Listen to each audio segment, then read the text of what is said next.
As we celebrate Black Catholic History Month, we continue to reflect on Black Catholics on the road to canonization. Today, we recognize servant of God, Julia Greeley. Julia was born into slavery near Hannibal, Missouri, sometime between the years 1833 through 1848. Like many others who were born slaves, Julia never knew the date of her birth. She suffered much physical abuse as a slave. Her right drooping eye was a testament to this throughout her life. After being freed by the Emancipation Proclamation, Julia moved to Denver, Colorado in 1879 to work as the housekeeper for the family of Colorado's Governor, William Gilpin. Through Gilpin's wife, Julia was introduced to the Catholic faith, and she quickly fell in love.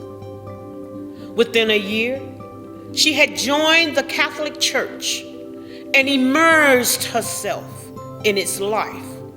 She attended daily Mass, practiced various devotions, and took up intense fasting. She would often be asked why she did not eat breakfast, to which she would respond plainly, "Communion is my breakfast." She had an intense devotion to the Sacred Heart of Jesus.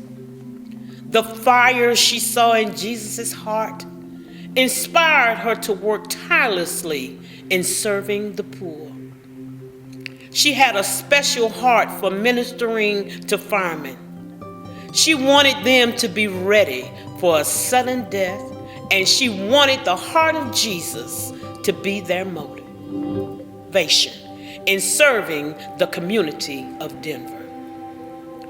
Julia was known to walk around Denver with her trademark floppy hat, while pulling a red wagon filled with food and goods that she would distribute to the poor. She realized that some women were not attending Mass because they felt they didn't have nice enough clothes to wear. So Julia begged for new clothing and secretly left them folded on their front porch like a modern-day St. Nicholas. She worked various domestic jobs just to make money to be able to give it away. She even went around begging at times for those who were in need. Many people came to Julia for prayer. She would happily receive their request and say she was placing them in her canoe. She particularly became known as an intercessor for women who were trying to conceive a child. Julia had once heard of a childless woman who had lost a child a decade earlier and was told by the doctors to give up on trying to have a child. Julia sought out and prophesied that she would soon have a little angel and to not be afraid.